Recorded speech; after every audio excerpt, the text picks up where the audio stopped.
श्री गणेशाय नमः। दोस्तों, वीडियो शुरू करने से पहले वीडियो को लाइक कर दे और चैनल को सब्सक्राइब जरूर कर दे। स्टोरी नेम इज मेरी सनक and this story is begin from chapter 218 to 219 and guys don't forget to share your reviews and put on your earphones before starting the video for better experience। तो चलिए शुरू करते हैं। अब तक आप लोगों ने पढ़ा, मन्नत को अपनी बाहों में भर लेता है और दूसरी साइड अंश मन्नत से चिपक कर लेट जाता है। प्रेम, तुम जो कोई भी हो बहुत बड़ी गलती कर दी तुमने। प्रेम सिंघानिया की जिंदगी को टारगेट करके कुछ भी करना था, लेकिन प्रेम सिंघानिया की वाइफी को बीच में नहीं लाना चाहिए था तुम्हें। प्रेम के हाथ में मन्नत का मोबाइल था और प्रेम इस वक्त मन्नत के फोन पर आए मैसेज को देख रहा था। मैंने अपनी जिंदगी को तो बचा लिया, लेकिन तुम अपनी जिंदगी को नहीं बचा पाओगे। Now I will show you my devil side. अब आगे। सुबह के 10 o'clock मन्नत की नींद खुलती है और मन्नत धीरे धीरे अपनी आंखें खोलने लगती है। मन्नत जब आंखें खोलती है तो मन्नत की आंखों के सामने प्रेम का चेहरा था। मन्नत प्रेम के कंधे पर अपना सर रखकर प्रेम के सीने से चिपक कर लेती हुई थी और फिर मन्नत थोड़ा नीचे देखी है तो अंश प्रेम के ऊपर चढ़कर बहुत ही सुकून से सो रहा था। प्रेम और अंश को देखकर मन्नत की आंखें नम हो जाते हैं और मन्नत अपने चेहरे पर दर्द भरी मुस्कान लाते हुए कहती है, हकीकत से ये ख्वाब कितना खूबसूरत है। अगर मेरी जन्नत कही है तो बस यही है। और फिर मन्नत धीरे से उठने की कोशिश करने लगती है, लेकिन मन्नत को अपने शरीर में बहुत ही ज्यादा कमजोरी महसूस होती है और मन्नत के हिलने से प्रेम की भी आंखें खुल जाती हैं और प्रेम मन्नत को देखते हुए कहता है, वाइफी तुम ठीक हो। और तभी मन्नत को अपने हाथ में भी दर्द होता है और मन्नत दर्द से सिसकी लेते हुए कहती है, आह बहुत ही वीकनेस फील हो रहा है। प्रेम अंश को धीरे से अपनी साइड में लेट देता है और फिर मन्नत को अपनी बाहों में उठाते हुए मन्नत को अपनी गोद में बैठा लेता है और मन्नत किसी छोटे से बच्चे की तरह प्रेम के सीने से चिपक जाती है। मन्नत सब कुछ भूलकर सुकून से प्रेम के सीने से लगी हुई थी। तभी मन्नत को प्रेम की गिल्ट से भरी आवाज आती है, आई एम सॉरी वाइफी। मैं जानता हूँ वाइफी की मेरी गलती माफी के लायक नहीं है, लेकिन ऐसा नहीं है कि मैं तुम पर ट्रस्ट नहीं करता। मैं तुमसे नाराज था क्योंकि मैं तुम्हें किसी और के करीब बर्दाश्त नहीं कर सकता। और उस दिन जब मैंने तुम्हें किसी और के इतने करीब देखा तो मैं बर्दाश्त नहीं कर पाया और मैंने तुम्हारी दोस्त की गुस्से में आकर ऐसी हालत कर दी। लेकिन वाइफी तुम्हारा दोस्त ठीक है। प्रेम की बातें सुनकर मन्नत को भी बीते 4 दिन याद आ जाते हैं और मन्नत प्रेम से अलग होते हुए कहती है, क्यों बचाया आपने मुझे, मर जाने दिया होता आपकी सारी प्रॉब्लम ही खत्म हो जाती। आखिर आपकी सबसे बड़ी प्रॉब्लम मैं ही हूं ना, क्योंकि जो कुछ भी होता है मेरी वजह से ही होता है। प्रेम वापस से मन्नत को अपनी बाहों में भरते हुए कहता है, मैं माफी मांग रहा हूं ना वाइफी, मानता हूं कि मुझसे बहुत बड़ी गलती हुई है। मुझे तुम्हें इग्नोर नहीं करना चाहिए था, मुझे तुमसे बात करनी चाहिए थी। लेकिन वाइफी मेरे इग्नोर करने की तुम मुझे इतनी बड़ी सजा कैसे दे सकती हो। और मन्नत प्रेम की बात को बीच में काटते हुए कहती है, आप मुझसे नाराज थे, लेकिन आप मुझे बताएंगे कि मेरी गलती क्या थी। क्या गलती थी मेरी? यही कि मैं अपने दोस्त के करीब गई, मेरे दोस्त ने मुझे मेरी कमर से पकड़ लिया और मैं उसके सर से कर लगाकर खड़ी हो गई। क्या ये मेरी इतनी बड़ी गलती थी कि मेरी इस बात पर लोगों ने मेरे कैरेक्टर पर उंगली उठा दी? बीते कुछ दिनों में लोगों ने मेरे बारे में क्या क्या नहीं बोला।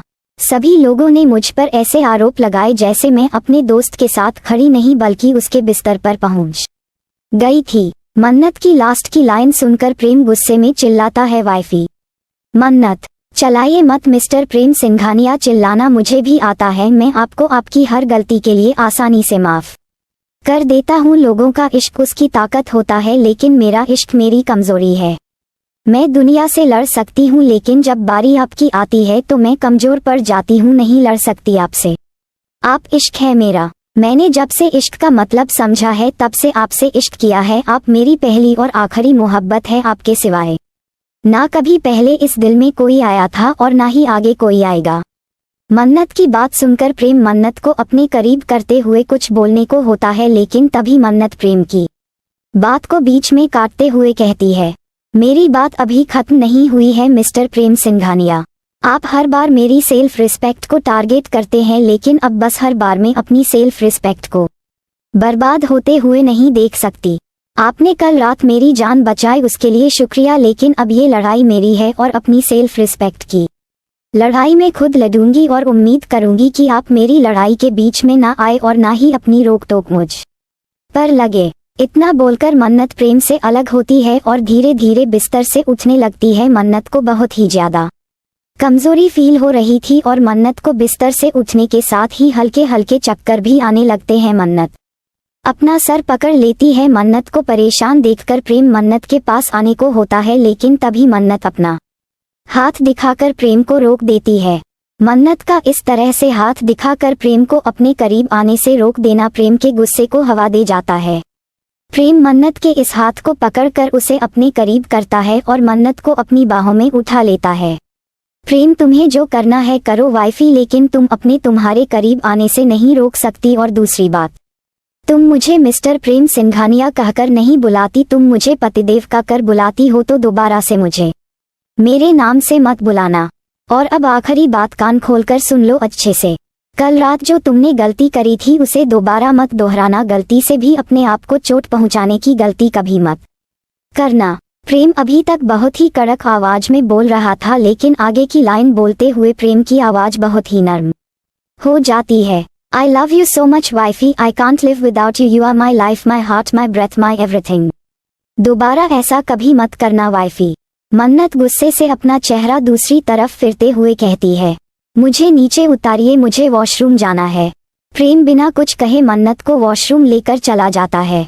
अरोड़ा कॉरपोरेशन। अखिल अपने केबिन में बैठकर काम कर रहा था और इस वक्त अखिल अपने नए प्रोजेक्ट पर बहुत ही ज्यादा फोकस कर रहा था, क्योंकि अखिल को ये प्रोजेक्ट प्रेम के साथ मिलकर करना था, इसीलिए आखिर किसी भी तरह की कोई गलती नहीं करना चाहता था। अखिल नहीं चाहता था कि प्रेम किसी भी बात में उसे नीचा दिखाएं या फिर उसकी कंपनी को टारगेट करें। अखिल अपने काम करने में इतना बिजी था कि अखिल का फोन न जाने कितनी देर से रिंग कर रहा था, लेकिन अखिल को उस पर ध्यान ही नहीं था। दरअसल अखिल का फोन साइलेंट पर था, इसीलिए अखिल को वाइब्रेशन भी पता नहीं चल रही थी, लेकिन अचानक ही अखिल का ध्यान अपनी फोन पर फ्लैश हो रही लाइट पर जाता है और इसीलिए अपने फोन को चेक करता है तो उसे पर बीवी नाम शो हो रहा था।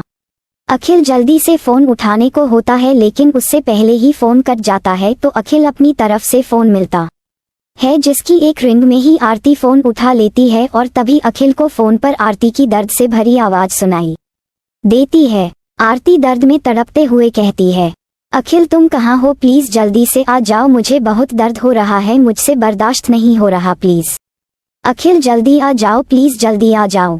आरती की बात सुनकर अखिल भी परेशान हो जाता है और अखिल आरती को शांत करते हुए कहता है, बीवी तुम परेशान मत हो, मैं बस अभी आ रहा हूँ, मैं बस कुछ ही देर में तुम्हारे पास पहुँच जाऊंगा, तुम शांत रहो। और इतना बोलकर आखिर अपने फोन को कान पर लगाए हुए ही गाड़ी की चाबी उठना है और अपनी दुगनी स्पीड के साथ अपने केबिन से बाहर की तरफ भागता है। अखिल जल्दी से पार्किंग में पहुंचकर अपनी गाड़ी में बैठता है और गाड़ी को स्टार्ट करके हवा की तरह गाड़ी को भगा देता है। अखिल ने अभी तक फोन कट नहीं किया था। अखिल फोन पर आरती से लगातार बात कर रहा था। अखिल अभी अपने घर से काफी दूरी पर था कि रास्ते में उसे बहुत ही लंबा ट्रैफिक जाम मिल जाता है और अखिल की गाड़ी ट्रैफिक जाम में फंस जाती है और अचानक से अखिल का फोन भी कट हो जाता है।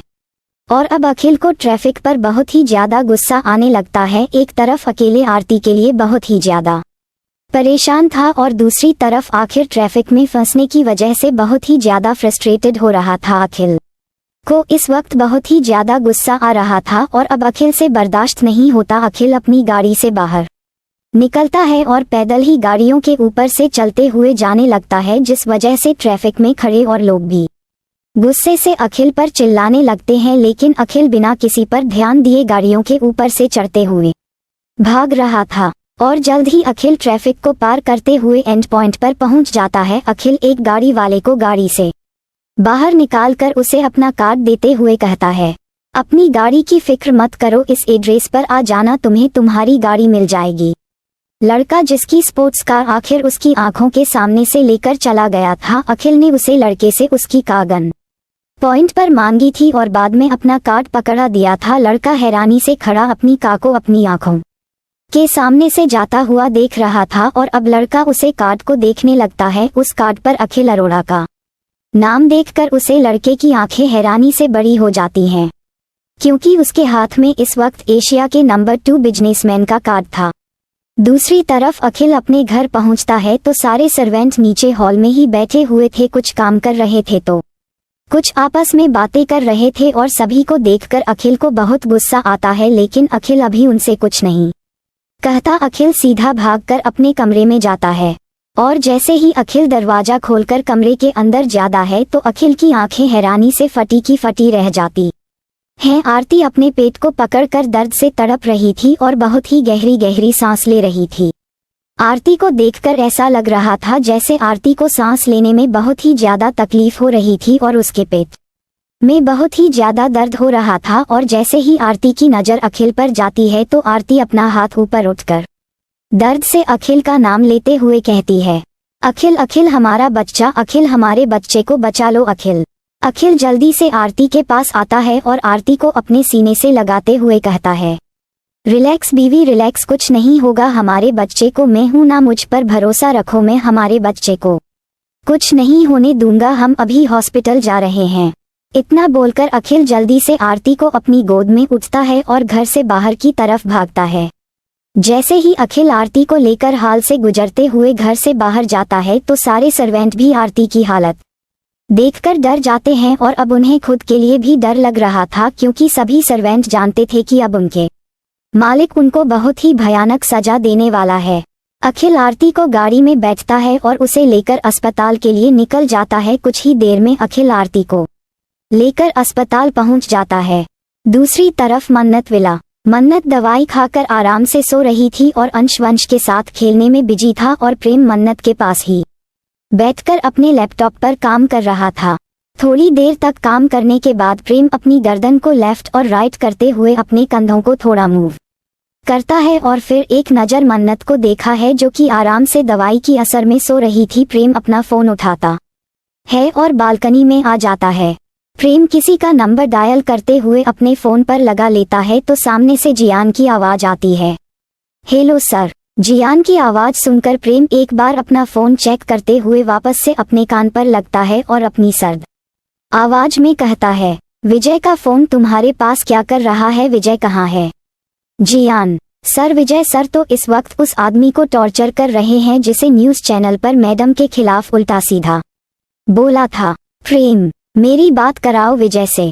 जैन, जी सर अभी कराता हूँ।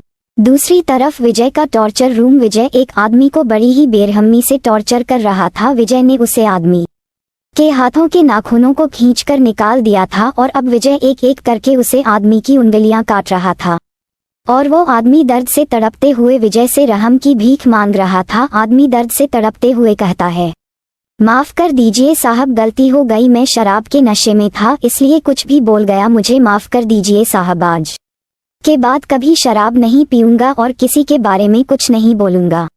विजय उसे आदमी की एक और उंगली काटते हुए कहता है, हाथ में माइक आएगा तो कुछ भी बोलेगा तू, तेरी हिम्मत कैसे हुई मेरी दोस्त का नाम अपनी गंदी जुबान से लेने की। इतना बोलकर विजय उसे आदमी की और 2 उंगलियां काट देता है और तभी जियान फोन लेकर विजय के पास आता है और विजय से कहता है, सर प्रेम सर का कॉल है, प्रेम सर आपसे बात करना चाहते हैं। विजय गुस्से से एक नज़र उसे आदमी को देखा है जो इस वक्त दर्द से तड़प रहा था और चीज चिल्ला रहा था। विजय उसे आदमी को छोड़कर जियान के हाथ से फोन लेता है और कमरे से बाहर चला जाता है। विजय प्रेम से कुछ देर बात करने के बाद अपने कपड़े चेंज करता है और वहां से निकल जाता है। अखिल अपने केबिन में बैठकर काम कर रहा था और इस वक्त अखिल अपने नए प्रोजेक्ट पर बहुत ही ज्यादा फोकस कर रहा था, क्योंकि अखिल को ये प्रोजेक्ट प्रेम के साथ मिलकर करना था, इसीलिए आखिर किसी भी तरह की कोई गलती नहीं करना चाहता था। अखिल नहीं चाहता था कि प्रेम किसी भी बात में उसे नीचा दिखाएं या फिर उसकी कंपनी को टारगेट करें। अखिल अपने काम करने में इतना बिजी था कि अखिल का फोन न जाने कितनी देर से रिंग कर रहा था, लेकिन अखिल को उस पर ध्यान ही नहीं था। दरअसल अखिल का फोन साइलेंट पर था, इसीलिए अखिल को वाइब्रेशन भी पता नहीं चल रही थी। लेकिन अचानक ही अखिल का ध्यान अपनी फोन पर फ्लैश हो रही लाइट पर जाता है और इसीलिए अपने फोन को चेक करता है तो उसे पर बीवी नाम शो हो रहा था। अखिल जल्दी से फोन उठाने को होता है, लेकिन उससे पहले ही फोन कट जाता है तो अखिल अपनी तरफ से फोन मिलता है जिसकी एक रिंग में ही आरती फोन उठा लेती है और तभी अखिल को फोन पर आरती की दर्द से भरी आवाज सुनाई देती है। आरती दर्द में तड़पते हुए कहती है, अखिल तुम कहाँ हो, प्लीज जल्दी से आ जाओ, मुझे बहुत दर्द हो रहा है, मुझसे बर्दाश्त नहीं हो रहा, प्लीज अखिल जल्दी आ जाओ, प्लीज जल्दी आ जाओ। आरती की बात सुनकर अखिल भी परेशान हो जाता है और अखिल आरती को शांत करते हुए कहता है, बीवी तुम परेशान मत हो, मैं बस अभी आ रहा हूँ, मैं बस कुछ ही देर में तुम्हारे पास पहुँच जाऊंगा, तुम शांत रहो। और इतना बोलकर आखिर अपने फोन को कान पर लगाए हुए ही गाड़ी की चाबी उठना है और अपनी दुगनी स्पीड के साथ अपने केबिन से बाहर की तरफ भागता है। अखिल जल्दी से पार्किंग में पहुंचकर अपनी गाड़ी में बैठता है और गाड़ी को स्टार्ट करके हवा की तरह गाड़ी को भगा देता है। अखिल ने अभी तक फोन कट नहीं किया था, अखिल फोन पर आरती से लगातार बात कर रहा था। So don't forget to share your review and comment your best part of an story. और अगर आपने अभी तक हमारे चैनल को सब्सक्राइब नहीं किया तो कृपया इसे सब्सक्राइब करें और बेल आइकन पर क्लिक करें ताकि आप हमारी नई कहानी पहले पा सके। And if you like my story so comments your feelings with heart emoji. तो मिलते हैं नेक्स्ट वीडियो, तब तक के लिए राधे राधे।